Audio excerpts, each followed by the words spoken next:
আমরা গতকাল রাত 12টায় এয়ারপোর্ট থেকে টিম হোটেলে এসে উঠেছি এবং এসে ডিনার করে আজকে সকালে 8টা থেকে 10টা পর্যন্ত আমাদের ট্রেনিং সেশনটা কমপ্লিট করলাম।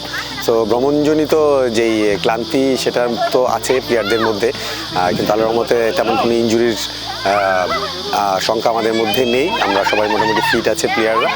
সো আমরা চেষ্টা করছি এখন ওয়েদারের সাথে মানিয়ে নেওয়ার জন্য। কোচ যেভাবে ইনস্ট্রাকশন দিচ্ছে প্লেয়ারও চেষ্টা করতেছে। আজকে ট্রেনিং সেশনটা মোটামুটি ভালো হয়েছে। ভ্যালেন্টাইন স্পোর্টস পার্কসের ফ্যাসিলিটিটা আসলে একটা প্রপার ফুটবল টিমের জন্য যত রকমের ফ্যাসিলিটিস দরকার সবই এখানে আছে। সো আমাদের এইটা নিয়ে আসলে কোনো সমস্যায় পড়তে হচ্ছে না।